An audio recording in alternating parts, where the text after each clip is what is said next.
नमस्कार दोस्तों, कैसे हैं आप सब लोग? आज का वीडियो बहुत ही एक महत्वपूर्ण टॉपिक है। ये टॉपिक है माता-पिता के लिए कि हम पेरेंटिंग कैसे करें। दोस्तों, आज के वीडियो में मैं आपको 2 तरह की बातें बताने की कोशिश करूँगा। कुछ साइकोलॉजिकल बातें हैं और कुछ प्रैक्टिकल सिचुएशंस के अंदर आपको सॉल्यूशन दूँगा, जो प्रॉब्लम्स आप अपने बच्चों के साथ फेस करते हैं या फिर किस तरह से वो अपने जीवन में सफल हो सकते हैं। दोनों ही बातों को आप थोड़ा ध्यान से सुनिएगा। अगर आप प्रैक्टिकली सॉल्यूशंस चाहते हैं, तो आप स्टार्टिंग का पार्ट वीडियो का स्किप करके आगे उसे देख सकते हैं। लेकिन पहले मैं आपको कुछ ऐसी साइकोलॉजिकल बातें बताना चाहूँगा कि जो एक माता-पिता को समझनी बहुत ही ज़रूरी है। सबसे पहले हम आते हैं साइकोलॉजिकल बातों पर। दोस्तों, माता-पिता को एक बात समझनी बहुत ज़रूरी है कि वो एक माध्यम है बच्चों को इस दुनिया में लाने का। अगर वो ये समझते हैं कि बच्चों पर उनका पूरा का पूरा अधिकार है, राइट है, वो अपने बच्चों को अपनी प्रॉपर्टी समझते हैं या फिर वो ये चाहते हैं कि बच्चे उनके जैसे बने, तो ये बहुत ही गलत होगा बच्चों के साथ भी और माता-पिता के साथ भी। बच्चों को माता-पिता की ज़रूरत नहीं है। ये बात थोड़ी-सी कॉन्ट्राडिक्टिंग ज़रूर है, लेकिन आप ध्यान से सुनिएगा, बच्चों को माता-पिता की ज़रूरत नहीं है। बच्चा अपने आप में अपनी हरकतों से वो बड़ा होता है और इस जीवन में किस तरह से जिया जाता है, वो सीखता है। माता-पिता तो आप सिर्फ़ उस दिन बन गए थे, जिस दिन आपने बच्चों को पैदा किया था। जी हाँ, लेकिन उसके बाद बच्चों को एक दोस्त की ज़रूरत है। दोस्त इन द सेंस कि जो उनको एक अच्छी गाइडेंस दे सके, और गाइडेंस का मतलब ये नहीं होना चाहिए कि आप उनको फ़ोर्सफुली अब जो आप चाहते हैं वो उनको आप मनवाना शुरू कर दो, ऐसा नहीं होना चाहिए। क्योंकि अगर आप बच्चों को स्टार्टिंग से ही फ़ोर्सफुली बड़ा करने की कोशिश करेंगे, तो एक 10 या 12 साल के बाद में वो इतने समझदार हो जाते हैं कि वो आपको छोड़कर अपने दोस्तों के पास जाएँगे। उसका सिर्फ़ और सिर्फ़ यही रीज़न है कि आपसे ज़्यादा अच्छी बातें उनको दोस्त की बातें लगती हैं और सच्ची भी लगती हैं। इसीलिए आपको करना सिर्फ़ इतना है कि आपको अपने बच्चों के साथ ईमानदार बनकर रहना होगा, 100% ईमानदार। ईमानदार होने का मतलब ये है कि आपको जितना पता है आप बच्चों की बात का जवाब दें, और जो आपको नहीं पता है आप उनको स्पष्ट रूप से कह दें कि बेटा ये हमें नहीं पता है। आप में और बच्चों में सिर्फ इतना डिफरेंस है कि इस धरती पर आप कुछ साल पहले आ गए। इसके अलावा कोई डिफरेंस नहीं है आप में और बच्चों में। इसीलिए मैं आपको कह रहा हूँ कि आप उन पर अधिकार जमाने का कोशिश ना करें। दोस्तों, हर कोई चाहता है कि उनका बच्चा उनसे एक कदम आगे हो। ये बात बिल्कुल सही है और तभी इस बात का फ़ायदा है। अगर वो आपसे बेहतर है तभी उनका इस दुनिया में आने का कोई मतलब है, अन्यथा कोई मतलब ही नहीं रह जाएगा। क्योंकि अगर ऐसा नहीं हुआ तो ये धरती ऑलरेडी 10, 20, 30 साल पीछे चली जाएगी। आगे बढ़ाव जो होना है, प्रकृति का जो नियम है बढ़ने का, वो नियम फ़ेल हो जाएगा। इसीलिए आप लोग कोशिश कीजिए कि आपका बच्चा आपसे एक कदम बेहतर ही हो। अगर आप स्मार्ट हैं तो आपका बच्चा एक्स्ट्रा स्मार्ट होना चाहिए। अगर आप सक्सेसफुल हैं तो आपका बच्चा आपसे भी ज़्यादा सक्सेसफुल होना चाहिए। माता-पिता के पास में बच्चे एक अच्छा खासा श्रोता होते हैं। 10 से 12 साल तक क्या होता है कि माँ-बाप जो सुनाना चाहते हैं उनको सुना देते हैं और बच्चे सुन लेते हैं। देखिए दोस्तों, मेरी बात के 2 पहलू हैं। पहला पहलू जो मैं आपको कह रहा हूँ कि आपको बच्चों के साथ एक दोस्त की तरह बनकर रहना है। आपको जितना आता है आप बताइए, जो नहीं आता है आप मत बताइए। आप उन पर जानबूझकर धौंस जमाने की कोशिश ना कीजिए। और इसका दूसरा पहलू ये है कि जब आपको कुछ बातें जो बच्चों को आज से सीखने को नहीं मिलेंगी, तो वो बाहर जाएगा। बाहर की दुनिया में उसे अच्छी बातें भी मिलेंगी और बुरी बातें भी मिलेंगी। आपको सिर्फ़ और सिर्फ़ उनको गाइड करना है कि ये अच्छा है या ये बुरा है। आपको उनको ये नहीं कहना कि आपको ये काम करना ही नहीं है। आपको सिर्फ़ दोनों ऑप्शंस उसके सामने रखने हैं कि ये अच्छा है और ये बुरा है, और उसे अपनी समझ से आपको उन दोनों ऑप्शंस में से चूज़ करने देना है। क्योंकि इससे होगा ये कि बच्चों का एक सर्वांगीण विकास होगा। अच्छा क्या है और वो क्यों अच्छा है और उसका क्या फ़ायदा या क्या नुकसान होगा, ये बच्चा उस चीज़ को समझेगा। अगर आपको लगता है कि ये बच्चा उस चीज़ को नहीं समझेगा, तो ये जो स्टेज है सिर्फ़ 5-6 साल तक ही होती है। आप बच्चों को 5-6 साल तक केयर कीजिए, प्यार के साथ रखिए, लेकिन उसके बाद आप उनसे एकदम दोस्त के जैसा ही बर्ताव करें। चाणक्य ने भी एक बार कहा है कि बच्चों को आप 8वीं क्लास तक जैसा चाहें वैसा व्यवहार कर सकते हैं, क्योंकि वो एक श्रोता होते हैं वो आपकी बातों को सिर्फ और सिर्फ ग्रहण करते हैं। आप अच्छा बोलेंगे तो वो ग्रहण करेंगे, बुरा बोलेंगे तो वो ग्रहण करेंगे, लेकिन उसके बाद आपको उनके साथ एज अ दोस्त का बिहेवियर रखना है। इसीलिए आप पहली क्लास से लेकर 8वीं क्लास तक या फिर उस पर्टिकुलर इस एज तक आप बच्चों को बहुत अच्छी शिक्षा दीजिए, बहुत अच्छा ज्ञान दीजिए। आप उनके मन में बुरे विचार इस तरह के बिल्कुल मत भरिए, और उसके बाद आप उनसे एज अ बिल्कुल फ्रेंड के जैसा बिहेवियर रखिए, क्योंकि उसके बाद बच्चों का खुद का माइंड काम करने लगता है। वो अपने आप को एक अलग एंटिटी समझता है इस धरती के अंदर, और वो ये समझ जाता है कि एक माता पिता और एक बच्चे, ये दोनों अलग अलग प्राणी हैं। उन दोनों में जैसा मैंने आपको कहा था कि सिर्फ इतना डिफरेंस है कि वो कुछ साल पहले आए हैं, ये कुछ साल बाद आए हैं। इसके अलावा दोनों में कोई डिफरेंस नहीं है। यही एक बहुत बड़ा कारण है कि हर माँ बाप क्रिकेटर नहीं होते, उनके बेटे सचिन तेंदुलकर भी निकलते हैं।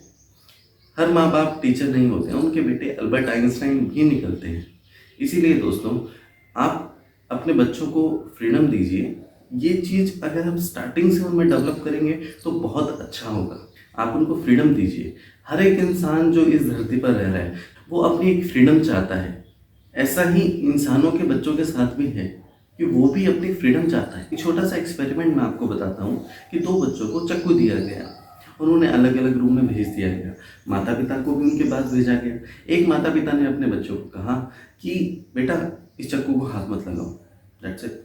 क्योंकि उन माता पिता को पता था कि चाकू के धार है, इसलिए उन्होंने मना कर दिया। बच्चा डर गया और उसने उसे छोड़ दिया। जबकि दूसरे रूम में माता पिता ने कहा बेटा इसकी चाकू के धार होती है और इससे आपको लग सकती है, तो जो भी आप करो सोच समझ के करो। तो उस बच्चे ने क्या करा, उसके ऊपर हल्का सा हाथ लगाया, उसकी उंगली कट गई। उसने उंगली दबा ली और उसका हाथ ठीक हो गया। इससे हुआ क्या, दोनों बच्चों में क्या डिफरेंस रहा। पहला बच्चा डर के मारे उस चीज़ को समझ ही नहीं पाया कि चाकू की धार होती क्या है, और जबकि दूसरे बच्चे को पता चला कि हाँ ये नुकीली चीज़ है, इससे क्या होता है, क्या फ़ायदे हैं, क्या नुकसान है। इसीलिए आपको अपना इस तरह का रवैया डेवलप करना पड़ेगा, तभी आपके बच्चे जीवन में सफल हो सकते हैं, या फिर वो एक सुंदर, जिस तरह से प्रकृति चाहती है उस तरह से वो ग्रो करेंगे। और यही एक असली माता पिता होने का फर्ज है कि वो अपने बच्चों को स्वतः अपने आप जिस तरह से वो बड़ा होना चाहते हैं उस तरह से बड़े होने में मदद करें। सिर्फ इतना ही। तो अब इसके बाद हम वीडियो के दूसरे पार्ट पर चलते हैं, जहाँ पर मैं आपको प्रैक्टिकल लाइफ के अंदर जो प्रॉब्लम्स माता पिता को बच्चों के साथ फेस करते हैं उसके बारे में मैं आपको कुछ सुझाव देने की कोशिश करूँगा। आज की इस भाग दौड़ की ज़िंदगी में एक माता पिता के लिए बहुत ही मुश्किल हो गया है अपने बच्चों के साथ एक क्वालिटी टाइम स्पेंड करने का। वो चाहकर भी समय नहीं निकाल पाते हैं अपने बच्चों को कुछ शिक्षा देने का, कुछ सिखाने का। आपने देखा होगा सर्विस फील्ड के अंदर जो यंगस्टर्स हैं वो अपने 6 महीने या साल भर के बच्चों को भी आया के पास में छोड़कर अपने काम पर चले जाते हैं। उनको फुर्सत ही नहीं मिलती है कि वो बच्चों से दिल खोल के बात भी कर सकें, 2 पल के लिए भी। तो आज मैं आपको बताऊंगा कि किस तरह से हम बहुत कम समय में एक इमोशनल और साइकोलॉजिकल अटैचमेंट हम अपने बच्चों के साथ कर सकते हैं। आपको सिर्फ 2 या 3 मिनट का समय निकालना है बच्चों के लिए, जो सुबह, दोपहर और शाम को। अगर आप दोपहर को नहीं भी निकाल सकते हैं तो शाम के टाइम आप सिर्फ 2 या 3 मिनट का समय निकालिए। सुबह 2 या 3 मिनट और शाम को और रात को सोते वक्त, ये कुल मिलाकर 9 या 10 मिनट का समय अगर आप निकालेंगे तो आप देखेंगे कि बच्चों के साथ आपका इमोशनल अटैचमेंट बहुत अच्छा हो रहा है। तो मैं आपको बताता हूँ कि आपको ये 2 या 3 मिनट में क्या करना है। जैसा कि आपने बहुत जगह पर देखा होगा, बच्चों को जब सुबह सुबह उठना होता है तो उनके मम्मी या पापा उन पे चिल्ला कर बोलते हैं कि उठ जा रोहन, तुझे स्कूल जाना है, फटाफट उठ, इतनी देर हो गई अभी तक उठा नहीं तू, एक कुंभकर्ण क्या कर रहा है, कितने देर तक सोता रहेगा, फटाफट उठ, स्कूल के लिए देर हो रही है। इस तरह करके हम थोड़ा सा इरिटेट कर देते हैं बच्चों को भी और खुद भी इरिटेट होते हैं। इसकी बजाय आप एक छोटा सा इम्प्रूवमेंट कीजिए। वो क्या, आप बच्चों के पास जाइए, उनके सिरहाने पास में 2 मिनट के लिए आप लेट जाइए, आराम से उनके सिर में आप हाथ फेरिए और फिर उन्हें बोलिए कि बेटा उठ जाओ, आपको स्कूल जाना है। तो आप देखेंगे कि बच्चे में अपने आप फर्क आ रहा है। जहां पर आप उसको 10 मिनट तक चिल्लाकर आप बोलते हैं कि उठ जा उठ जा उठ जा, इसके अलावा आप उसके पास 2 मिनट लेट कर प्यार से अगर आप उसे जगाएंगे तो वो आराम से उठ रहा है और बहुत ही ताजगी के साथ वो उठेगा। तो ये क्या इमोशनल कनेक्टिविटी है आपकी और बच्चों में, इससे आप दोनों का रिलेशन स्ट्रोंग होगा और बच्चा भी आपका खुश रहेगा। अब आती है दूसरी बात जो है शेयरिंग की। इसमें आपको करना क्या है कि जैसे बहुत बार माता पिता कंप्लेन करते हैं कि हमारा बच्चा हमसे अपनी बातें बताता नहीं है कि स्कूल में उसने क्या किया कैसे किया, क्योंकि इसका दूसरा बहुत बड़ा रीज़न ये भी है कि मदर और फादर नहीं बताते हैं कि ऑफिस में उनका दिन कैसा रहा या फिर आज उनके ऑफिस में क्या एक्साइटिंग हुआ या फिर क्या अच्छा हुआ है। तो ये एक बहुत बड़ा फैक्टर है दोस्तों। आपको करना क्या है, दोपहर को लंच के वक्त या फिर रात को जब आप डिनर करते हैं उस वक्त सब जने साथ में बैठते हैं, तो उस टाइम आपको बच्चों से अपनी बातें शेयर करनी है, आपको अपने ऑफिस की बात बतानी है, उनसे उनके स्कूल की बात पूछनी है। जब ये चीज आप धीरे धीरे करेंगे तो आप पाएंगे कि बच्चों में और आप में स्टार्टिंग से ही एक अच्छी कनेक्टिविटी, एक अच्छी बॉन्डिंग बन रही है। अब उसके बाद दोस्तों तीसरी बात आती है रात के समय की। रात को सोते समय भी आपको सिर्फ 3 से 5 मिनट का समय निकालना है और उनको कोई भी एक मोटिवेटिंग बात बतानी है। रात का समय ही मैं क्यों कह रहा हूं, क्योंकि दोस्तों रात का समय एक ऐसा होता है जब एक अच्छी खासी एनर्जी को लेकर बच्चा सोता है।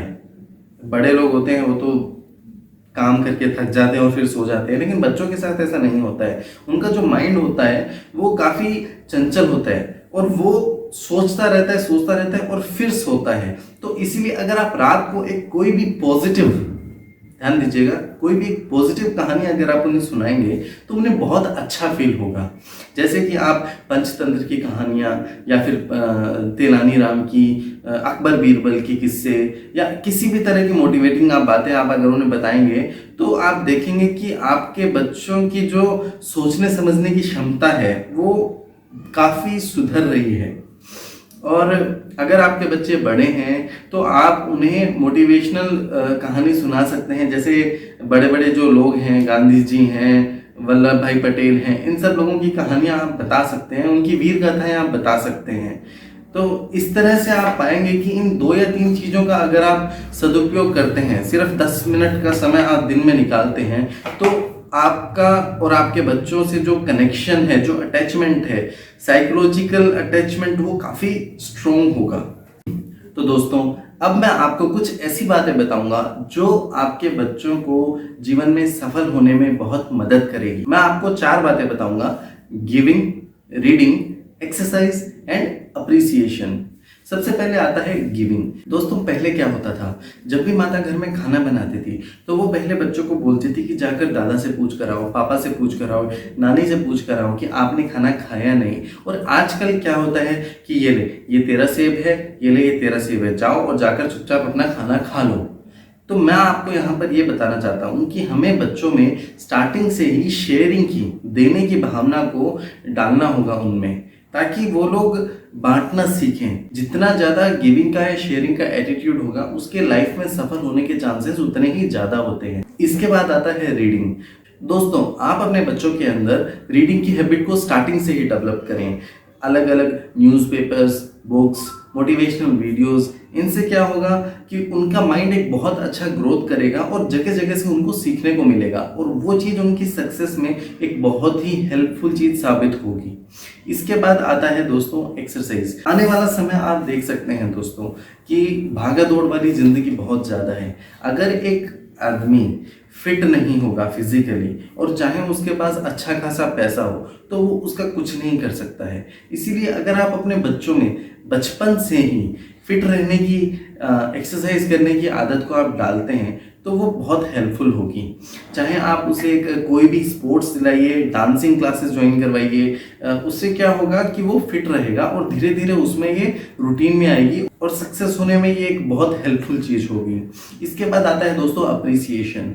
जैसे कि आजकल के माता पिता अपने बच्चों के लिए बहुत कुछ करते हैं, उन्हें कभी ये दिला दिया, कभी वो दिला दिया, लेकिन फिर भी वो बच्चे खुश नहीं हो पाते हैं। इसका एक रीज़न ये भी है कि बचपन बचपन से ही हम अपने बच्चों को सर पे चढ़ा के रखते हैं, ये भी दिला दिया वो भी दिला दिया। हमें अपने बच्चों को अप्रिसिएशन करना सिखाना होगा, यानी कि एक संयम की भावना उनके अंदर जगानी होगी, तभी वो अपनी ज़िंदगी में सफल हो सकता है और बड़े मुकाम हासिल कर सकता है। तो दोस्तों, इस तरह से मैंने आपको 4 बातें बताई हैं।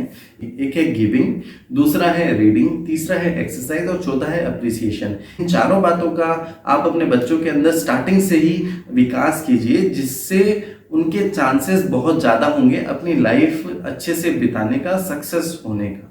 तो दोस्तों, जैसा आपने पूरी वीडियो में देखा कि माता पिता को साइकोलॉजिकली किस तरह से बिहेव करना चाहिए, और दूसरा कुछ प्रैक्टिकल सिचुएशंस ऐसी होते हैं जिसमें माता पिता को किस तरह से बिहेव करना चाहिए। तो इन दोनों चीज़ को आप समझने की कोशिश कीजिए, और जितने भी माता पिता हैं अपने आसपास, आप ये बात उन तक पहुंचाइए, क्योंकि कहीं ना कहीं हर एक माता पिता हो, चाहे वो बच्चा हो बड़ा हो, क्योंकि अगर कोई बच्चा है तो वो भी फ्यूचर में माता पिता बनेगा ही बनेगा। तो हर व्यक्ति को इस चीज़ की ज़रूरत है। आप इस वीडियो को ज़्यादा से ज़्यादा शेयर कीजिए, मेरे चैनल को सब्सक्राइब कीजिए, और अगर आप चाहते हैं कि मैं ऐसी और वीडियोस बनाऊं तो प्लीज़ आप मुझे कमेंट्स में बताइए कि किस टॉपिक पर आप चाहते हैं, कैसी वीडियो आप चाहते हैं। धन्यवाद दोस्तों, मैं हूं योगेश जांगड़।